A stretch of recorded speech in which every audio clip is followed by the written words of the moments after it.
Have you ever wondered why our education system today looks the way it does? Why we have K to 12, why we use both Filipino and English in school, or why college tuition in state universities is now free? All of these are results of important education laws and policies that shaped how we learn. Good day, everybody. We are the Group 5, and I am Raison Arcel. Today, together with my group mates Angel, Kyra, John Kyle, Rainbow, and Louise, we will be discussing some of the most important historical events, laws, and educational reforms that shaped the Philippine education system from the post independence to the present, fostering an understanding of their impact on current practices. From the bilingual education policy of 1974, the Education Act of 1982, the Governance of Basic Education Act of 2001, the Enhanced Basic Education Act of 2013 or K-12, and finally, the Universal Access to Quality Tertiary Education Act of 2012. Each of these reforms continued in different ways, whether by defining language use in schools, unifying the education system, decentralizing governance, extending basic education, or granting free access to tertiary education. By going through these milestones, we can better understand how Philippine education has evolved to address the needs of learners, communities, and the nation as a whole. So now, I'm giving the floor to Ms. Kyra Lamiral to discuss about the bilingual education policy of 1974. I will be discussing one of the events, which is the bilingual education policy of 1974. Pero first off, ato ning i-breakdown ang bilingual nga word. So, from the word nga by, which is a prefix that means to daw, to. And then, say for example, manggod sa bicameral legislature, kay ang bicameral na siya duha ka chambers. Since nasa siya prefix nga by. And then sa bisexual, nasa siya bi, that means matrak siya both genders. And all things to the bi nga prefix, rather, kay that's why ang bilingual, kay nani siya two nga languages. And then lingual, it means nga nagrelate ni siya sa speech or language. That's why ang sa bilingual ang ilang gipresent kay duha ra ka languages. So for bilingual education policy, the bilingual education policy of the Philippines was put in place in 1974 when the Department of Education, Culture, and Sports, now DepEd, issued the Department Order number 25 series 1974 titled Implementing Guidelines for the Policy on Bilingual Education. Next slide, please.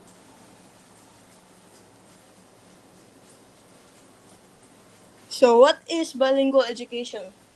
So, it is a form of education in which information is presented sa mga estudyante sa duha ka languages. And it is also the separate use of Filipino and English as the media of instruction in specific subject areas. So, kaning specific subject areas, kaya ito siya matakol later on. And then, bilingual education aims at the achievement of competence in both Filipino and English at the national level. And next slide, please. So, media of instruction. Unsa din siya di ay? Anong naa ni siya? So, ang media of instruction, nag-refer ni siya sa mga languages nga i-use so that ma-deliver ang instruction in an educational setting para maka-communicate ta with one another. Say, sa atong teacher ba or sa isig kapwa na itong estudyante. So, nani siya duha which is the Filipino and the English. Sa Filipino, ang under niya is ang social studies or social sciences, music, arts, physical education, home economics, practical arts, and character education. Meanwhile, sa English, there are three, which is the science, the mathematics, and lastly, the technology subjects. So next slide, please.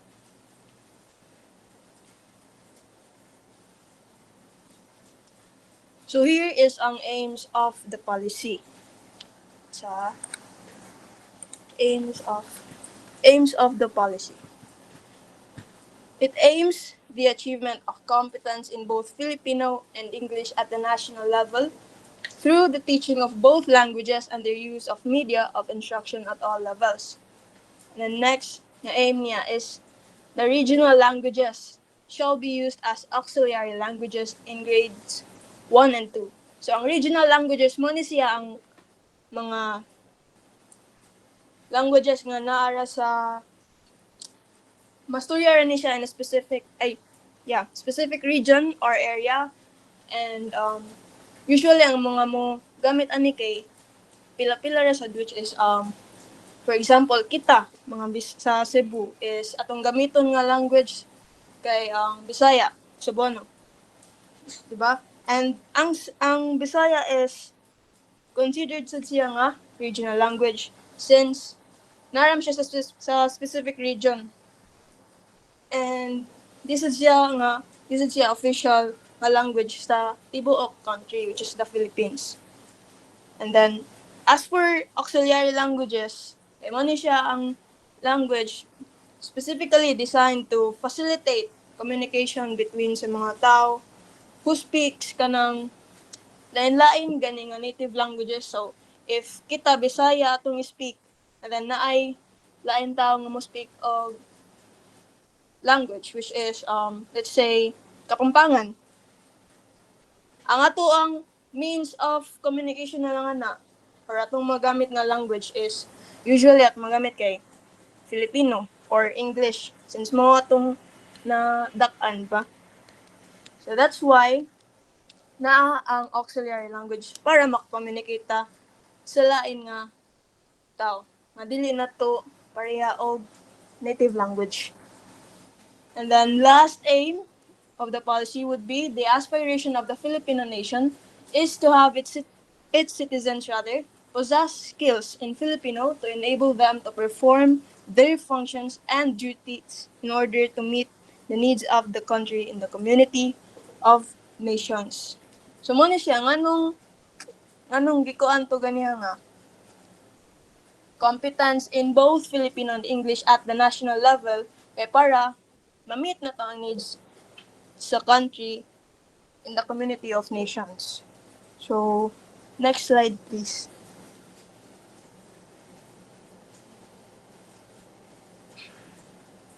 So, for next is the goals of the policy.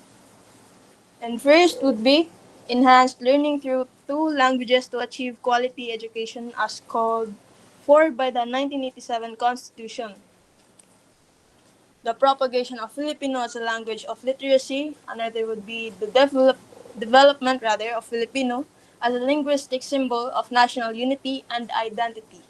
And next would be the cultivation and elaboration of Filipino as a language of scholarly discourse. That is to say, is continuing intellectualization. And lastly is the maintenance of English as an international language for the Philippines and as a non-exclusive language of science and technology. So ato narada ko ikon nga unsay kalahian sa aim og sa goals. So ang aim is mo ni siya ang in general ang tibuok nga intention niya, no? As for goals naman is iyan ning specify. Is a specific objective nga mo contribute gani siya sa pag-achieve sa aim. That's why if nganong naay aim na say goal kay lahi silang duha. And that's for mine. Altogether, the bilingual education policy of 1974 is significant. Importante siya since it strengthened the use of Filipino to build our national identity while at the same time kay nag-keep to sa sa English nga language as our way nga makakonect sa lain kay dili ba kita tanan pareho lahi-lahi ba ta ninyong tanan. That's why nag-give ni siya og way para mabalance ang ato ang pag-learn sa both languages. And that's all for the bilingual education policy of 1974. So, on to the next report, Kay.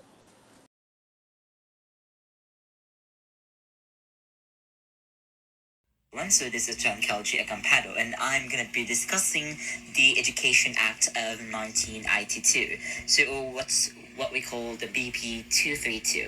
So this act is actually considered a milestone law in history. This law or this act actually unified the Philippine education system under one legal framework. So, unlike the 1953 law that focused only on elementary education, which is also compulsory, so the BP 232 covered all levels: elementary, secondary, tertiary, and even non-formal education. So, it clearly defined the rights and duties of every stakeholders of this act: parents, students, teachers, administrators, and even schools itself, to ensure that education become more participatory and right-based. It also gave academic freedom to higher education institutions that really just set standards for school recognition and accreditation. And it also clarified governance structure through the Ministry of Education, Culture, and even Sports. Most importantly, this whole thing or this whole act became the foundation of later reforms like the creation of the famous CHAD, TESDA, and even the reorganization of Department of Education itself, or DepEd. While new laws refined specific functions, the BP 232 remains the backbone that provides clarity, order, and direction to Philippine education. And now, that was just a quick dive into the discussion. So we're gonna go on for general provisions. So I'm gonna be laying the foundation of Philippine education under Batas Mabansa bilang 232 or the 1982 Education Act. So the one general provisions which is really important in this act is actually the education as a right. Every Filipino, regardless of background, is entitled to education. As per what I stated earlier, the 1953 law of education does not correlate that everything will be in order. So, in short, the 1953 law viewed education as compulsory service, mainly at like the basic level, while the 1982 Act recognized its comprehensive right for all. It did not become compulsory, but it became the Charter of Rights and Duties for students. Not even students, parents, teachers, and schools, making education more participatory, as per what I stated earlier, inclusive and right-based. And more of it is like wide coverage. It applies formal schooling, non-formal learning, and even informal education at home or community. So the third one is that the third main is that the public and private schools included. Mainly like what we have known from them, okay, like lahi jud og pamaagi ang public and private, because like private has their own laws that they need to go through, well like the public follows the what you call this, the path of the path that the DepEd provides. But for this act, it actually what you call that, fused the two, both sectors and governed by the act. And definitions, terms like student, school, and education are clearly set to avoid confusion. It sets apart every word there is. Terms rather, which is really important. Like student, what is school, education in general. Now let's go on to the second one, which is the educational community. So we're gonna discuss this chapter, which we identify the members of the educational community and their roles.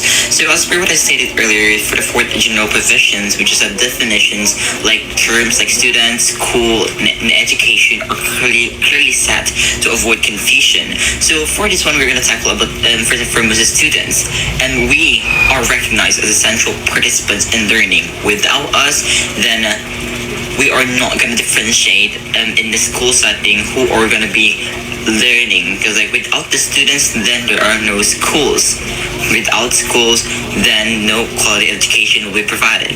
Next will be parents, and they are entrusted with responsibility to support their child's development. I believe that it is already clear that the backbone of everyone will be the parents or their guardians, in which they are entrusted with the responsibility to support them financially, mentally, physically, in any aspect of the child's development.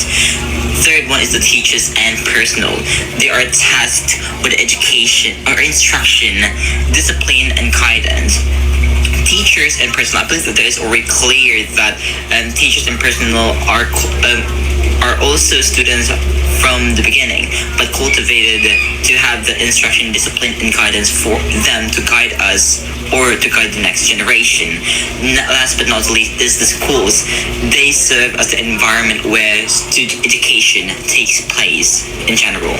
Next, let's move on to the third, which is the educational systems. So we're gonna outline the rights and responsibilities of each sector. So first and foremost, again, students entitled to a quality education but expected to comply with school rules. So we are entitled to a quality education, but we still need to follow the rules of that organization. For example, wearing a uniform.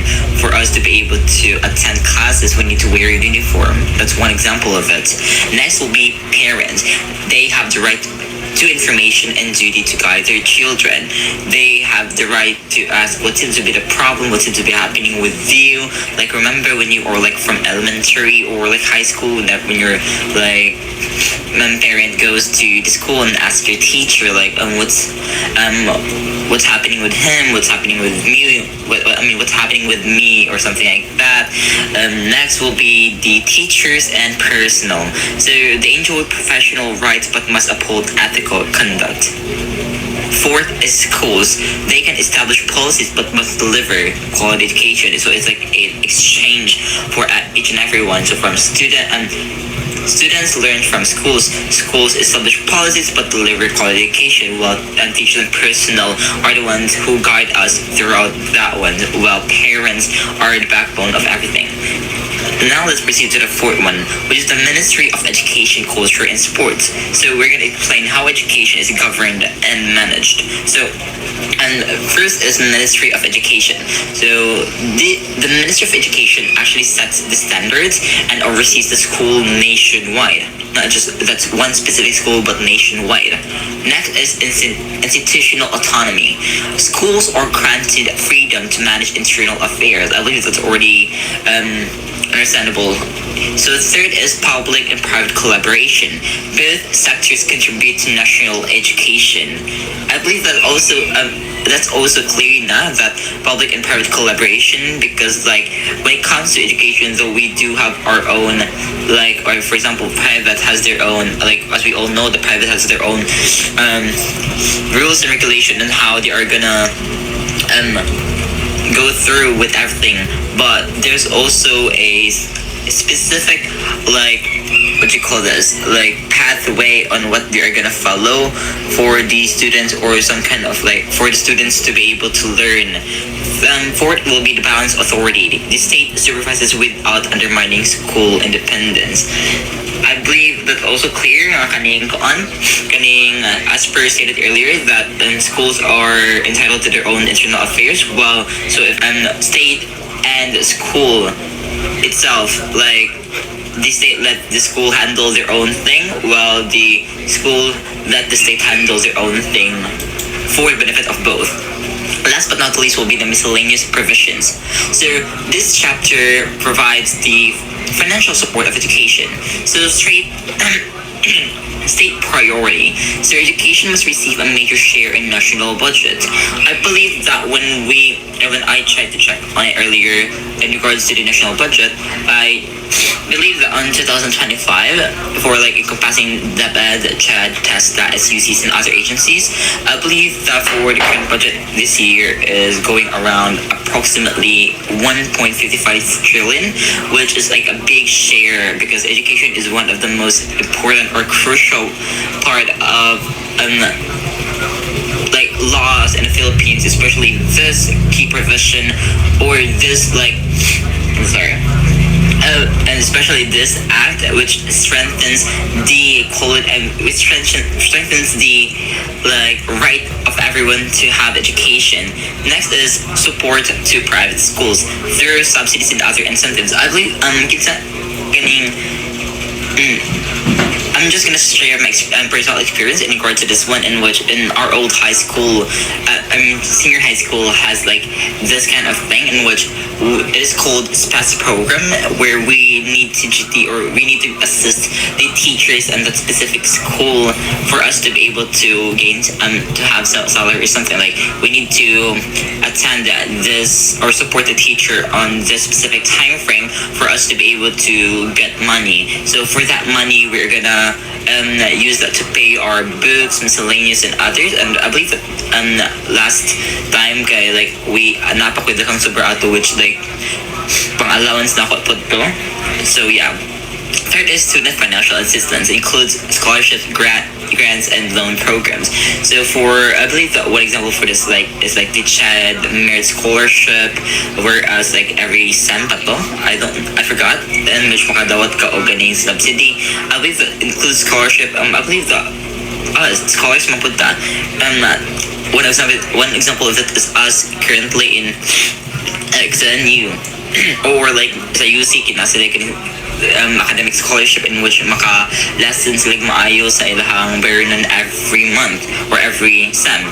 So last but not least, resource generation. Schools may seek external aid and community support. I believe that's already given because like even though I like naman dyan yung instances nga kaning koan na schools may seek external aid and community support. Like one example of it will be is like remember like sa una I believe like sa college will like the brigada eskwela, but like sa una like kung nakasabaw like na that this what we call like brigada eskwela program, where parents, alumni, and even local businesses donate paint, cleaning materials, and even cash to help prepare the classrooms and buy school supplies. But like sa Philippines kids have like brigada eskwela like students are moatudit sa eskwelahan, or like parents kay para magbinta sa mga chairs, like pots or something.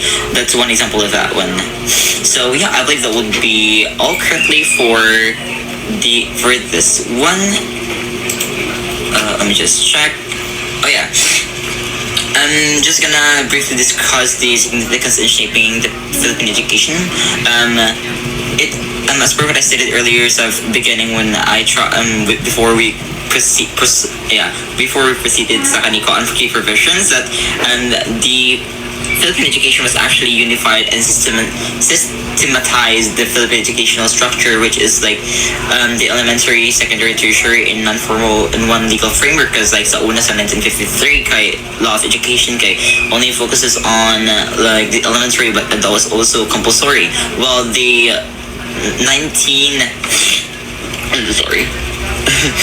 so for the 1982 Act or for education, it actually unifies everything. Alright, so define the rights and duties of students, parents, and teachers and administrations in schools, making the education more participatory and right-based.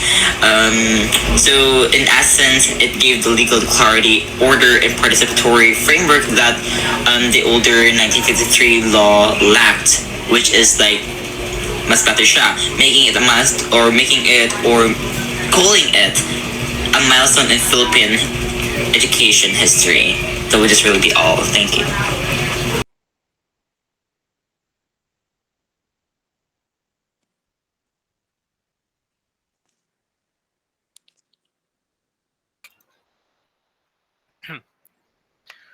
Okay, so Republic Act 9155, or the Governance of Basic Education Act of 2001. Uh, Republic Act 9155, also known as the Governance of Basic Education Act, was implemented in the August of 2001 to establish the framework for the governance of basic education within the Philippines.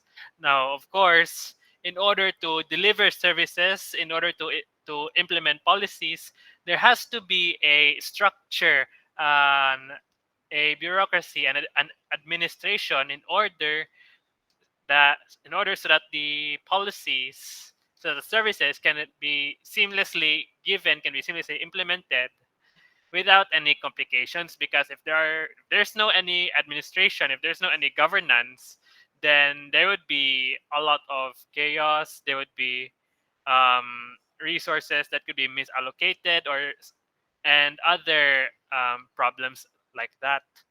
Now, next slide, please.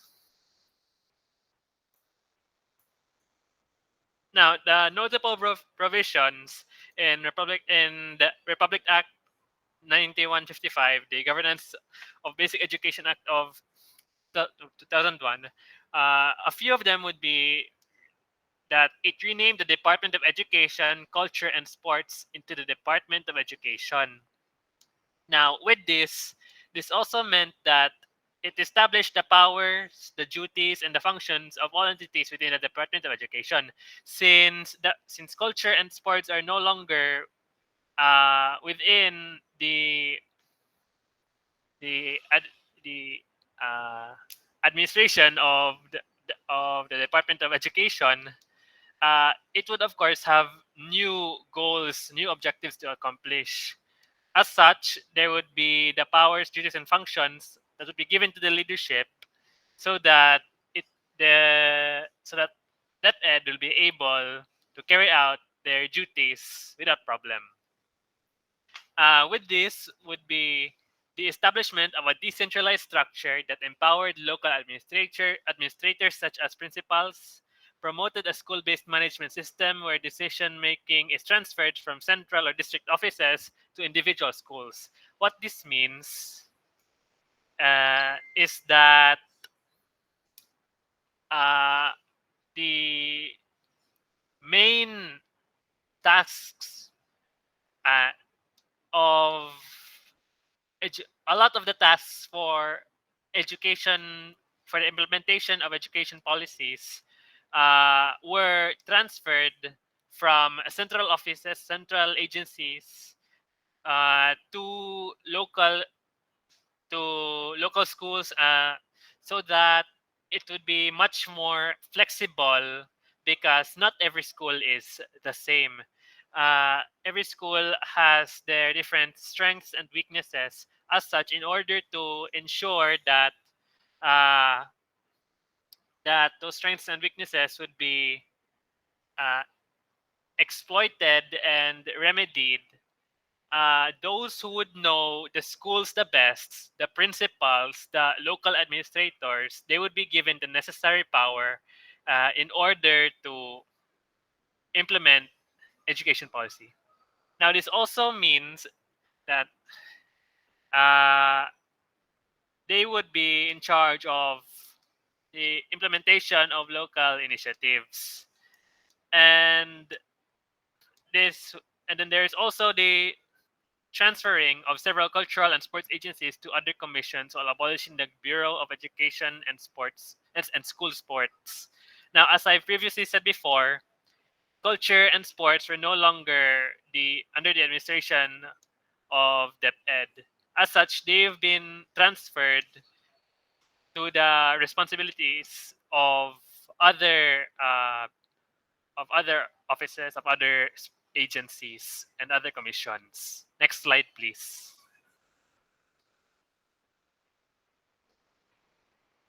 Now,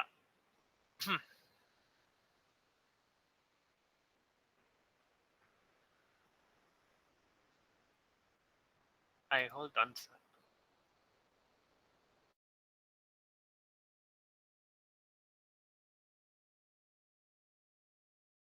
The purpose of Republic Act 9155.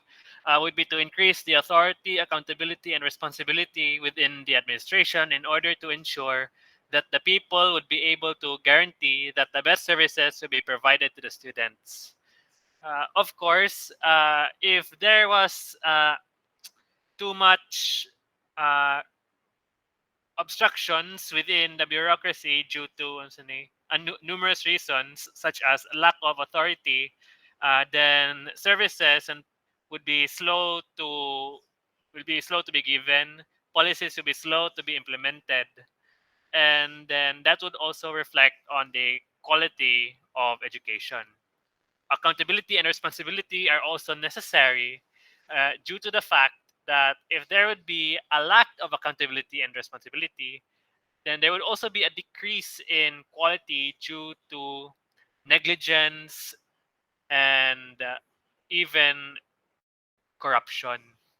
Because services can indeed be, uh, the quality of services can be decreased due to a lack of resources.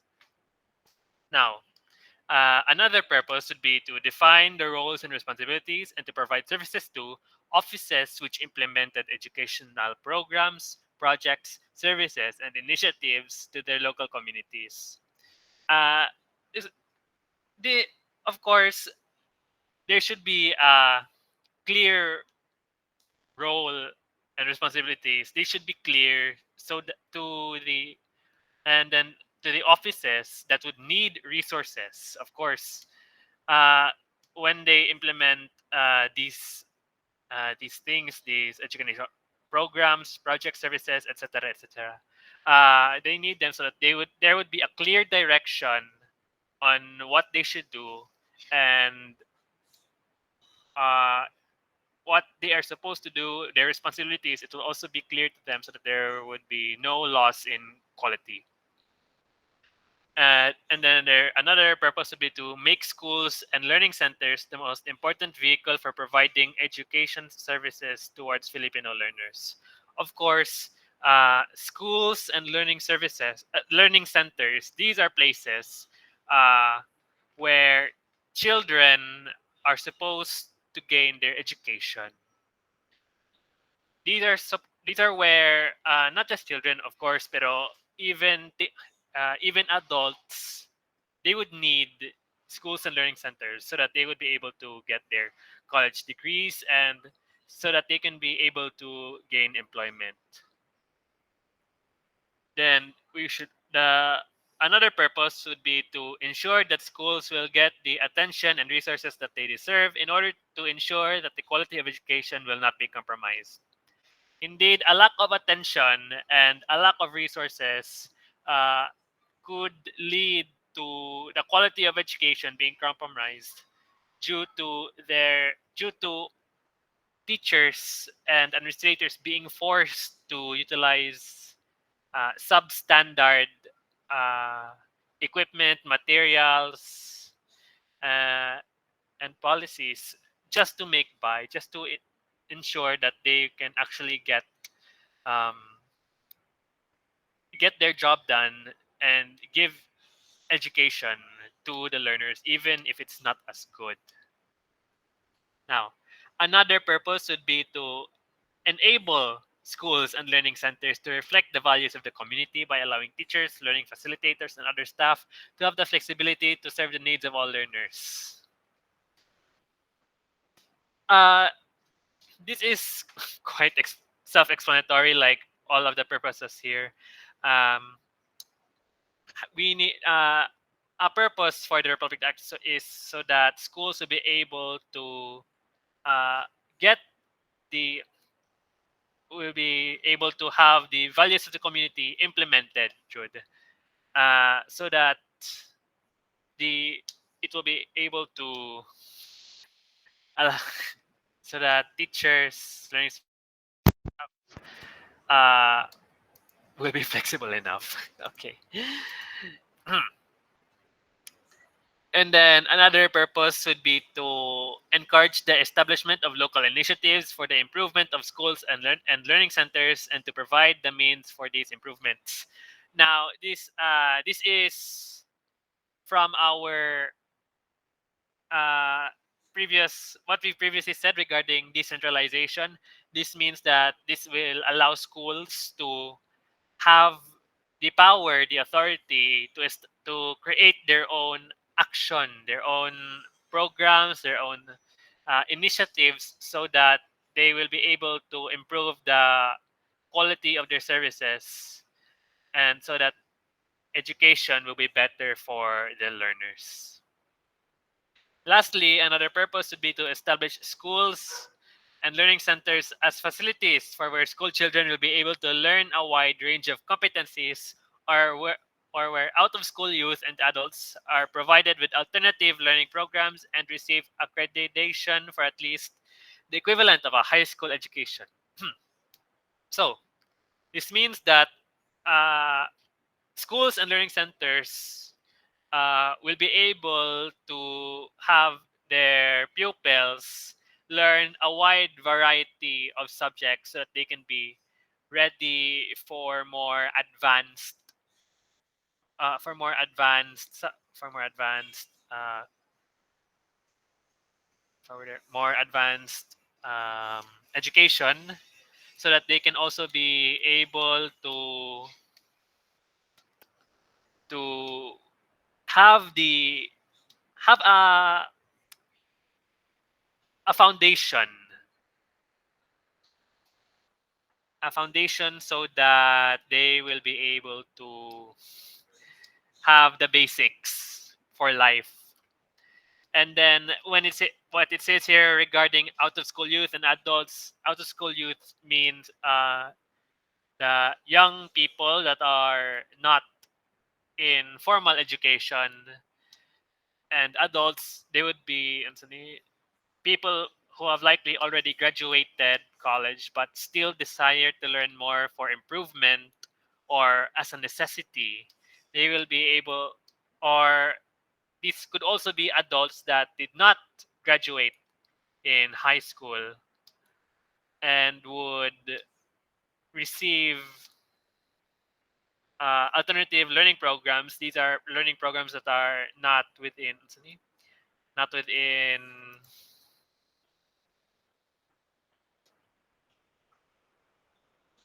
the formal instructions.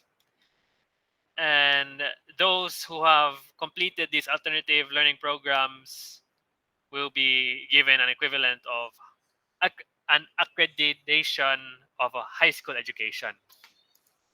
Okay, next slide, please.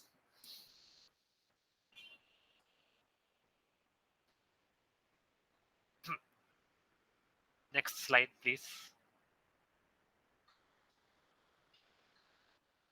Okay, so to summarize, all in all, the Governance of Basic Education Act of 2001 provides for the legal foundation of the establishment of a decentralized school-based system of basic education governance within the Philippines. Through a less centralized administration and a more flexible system, schools will be able to make the proper adjustments to ensure that their learners will be able to be provided with the best quality education within the Philippines. Thank you.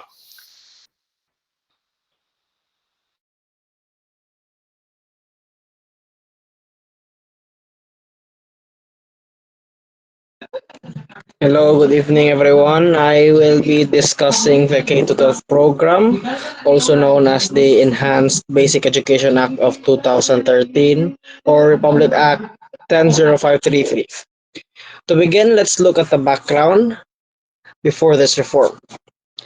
The Philippines had only 10 years of basic education, 6 years of elementary, and 4 years of high school compared to other countries.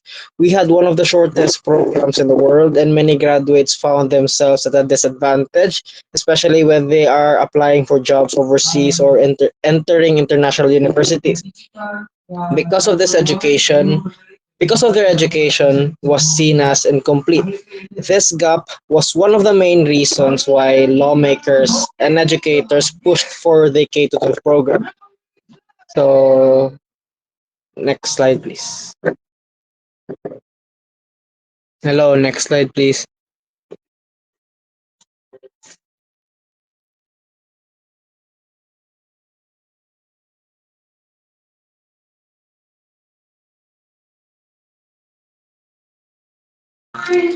So what exactly is K to 12? So K to 12 is the expansion of basic education to 13 years.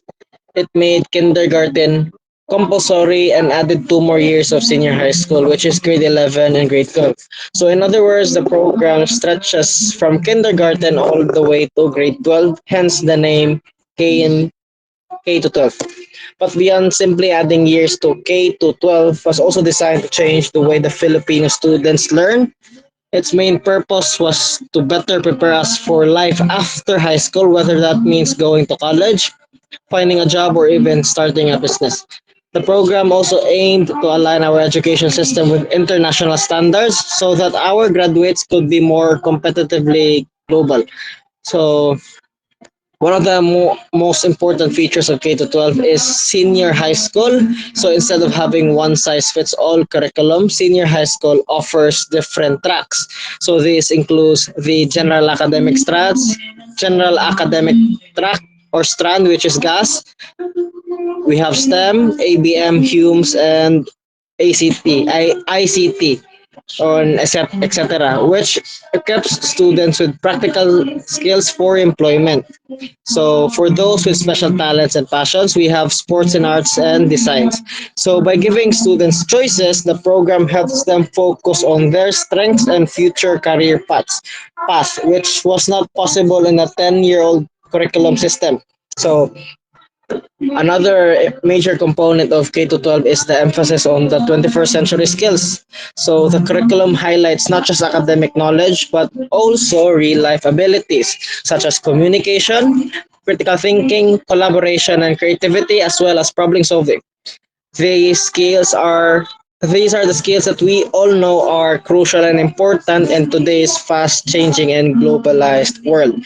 So so in conclusion, the K to 12 program was not just about adding years to basic education. It was about adding value to the learning experience of every Filipino student. It prepared us for the real world, which aligned us with international standards and emphasized that skills is what matters today most. And that is why the K to 12 program remains one of the most significant milestone in shaping Philippine education history. That is all. Thank you.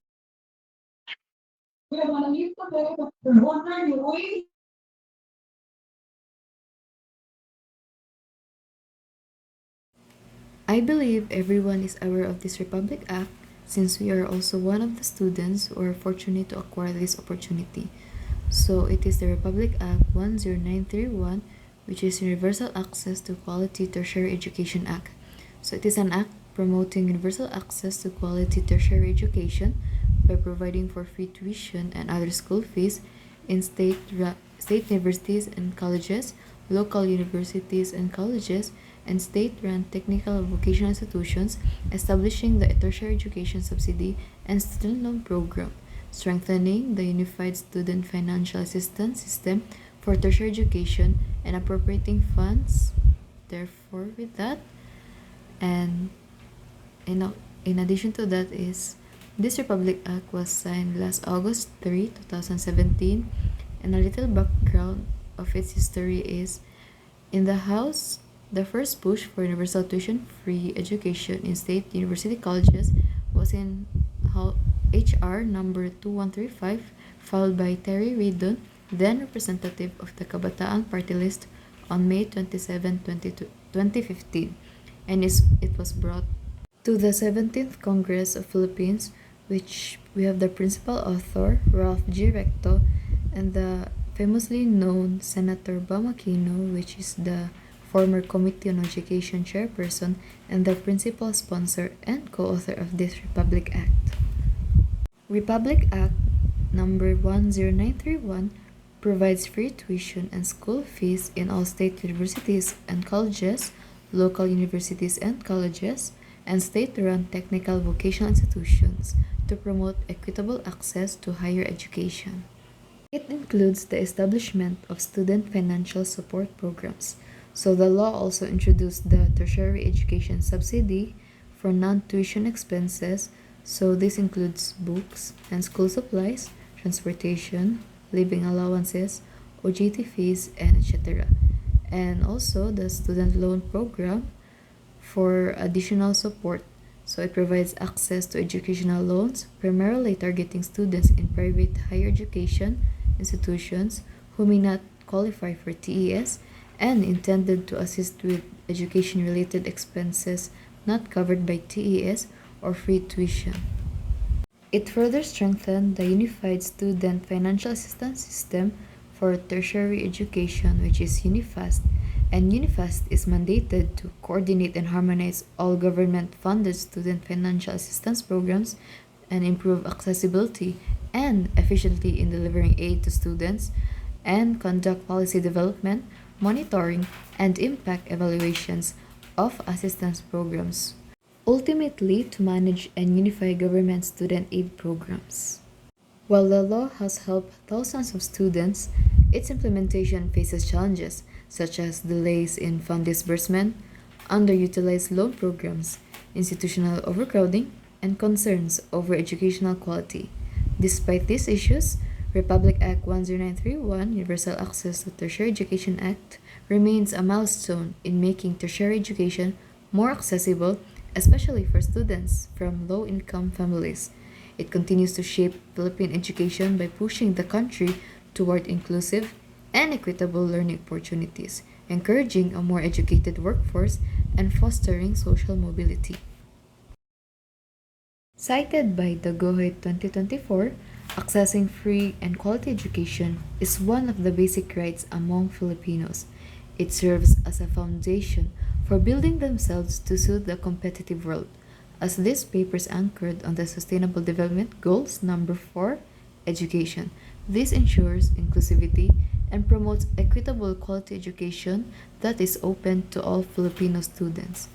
So this is how Republic Act 10931, Universal Access to Tertiary Education Act, shapes our Philippine education in present times.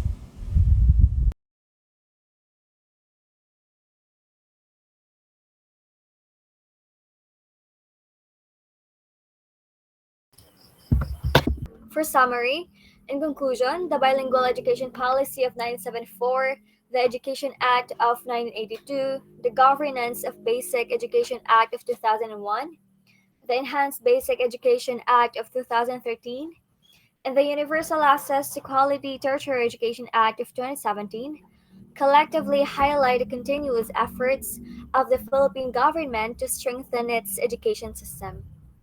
So these education laws and policies are not just legal documents. They represent the continuous effort of the of the Philippines to make education more inclusive, equitable, and globally competitive. So from promoting bilingualism, um, strengthening governance, expanding basic education to making college more accessible.